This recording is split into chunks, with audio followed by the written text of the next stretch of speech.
vetëm që pajtohem këtë rast me Fidanin, po është padyshim se LDK është një vlerë dhe një aset kombëtar i këtij vendi. Është partia që ka ndërtu një lloj shkolle politike, një lloj akademie politike për parti tjera, edhe është partia vetëm e cila zhvillon një farë debati dhe një farë gare të brendshme.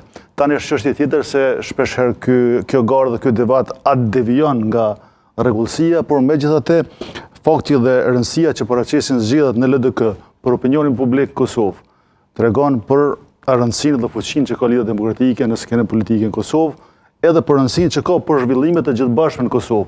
Shumë procese që do zhvillohen në të ardhmen në Kosovë janë të lidhura ngushtë me atë se si do duket Lidhja Demokratike pas të shtunës. Çka pritet shtunën Grajinc kur flasim edhe kur e kemi këtë debatin e madh? Pritet një rikonfirmim apo ndonjë ndryshim apo ndonjë tronditje e madhe? Këto zgjedhje brenda Lidhjes Demokratike të Kosovës nuk bëhen në kushte dhe në rrethana normale.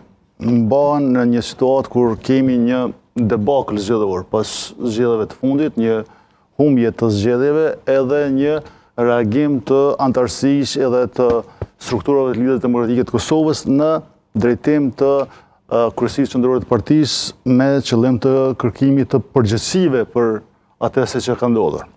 Sikur të flisnim në kushte dhe rrethana kur do kishim një fitore të Lidhjes Demokratike të Kosovës, atëherë në këtë rast do kishim folur për meritokracinë, për meritat që ka leadershipi aktual i LDK-s.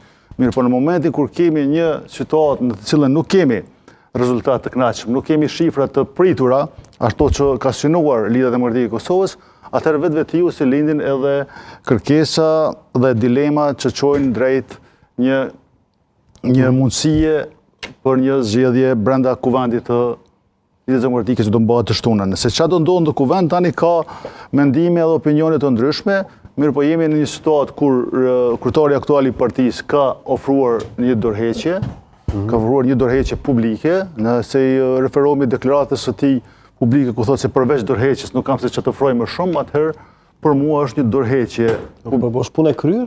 Për mua edhe për shumë të tjerë është punë e kryer. Tani ai a do e përsërit prap dorëheqjen në kuvend apo do shkoj me idejnë për ta njoftuar kuvendin, këtë nuk mund ta di ason se s'di se si do veproj. Mirë, po tani e kam një pikë pyetje me juve Grajinca e kam. Po. A jepet dorëheqja 2 herë? Po duhet 2 herë t'jepet dorëheqje? Nuk ka dorëheqje 2 herë, ka dorëheqje 1 herë. Nëse i referohemi të kaluarës, kemi kuvendin kur është dhënë dorëheqja nga zoti Isa Mustafa, i cili ka dhënë dorëheqje edhe ka shkuar. E ka njoftuar kryesin kuvend dhe ka vazhduar tutje. Këtë rast nuk di se si do sillet zoti Abdigjiku, mirë po pritjet janë që ai do e njoftoj kuvendin për dorëheqjen, edhe do hap garën për gjithë ata që synojnë për të kandiduar. Kjo do ishte rruga normale, një proces normal. A do jetë kështu mbetet të shohët, por pritjet janë që ai të njoftoj kuvendin për dorëheqjen, të hap garën dhe prap mund të jetë prap edhe ai mund të kandidojë, mund të hyjë ose në versionin tjetër siç fritet se ai do kërkojë një vot besim të kuvendit.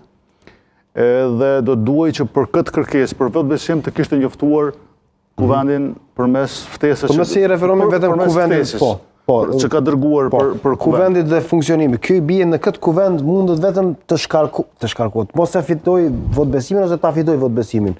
Abdigjiku, pra nuk mundet që në këtë kuvend del edhe dikush tjetër të votohet. Apo edhe ajo është si mundësi. Duke qenë kryetar i Lidhjes Demokratike aktualisht në dorëheqje dhe duke qenë kryesia në detyrë ta quaj. Ajo e ka edhe mundësinë për ta menaxhuar kuvendin edhe për t'i dhënë drejtim, thuja se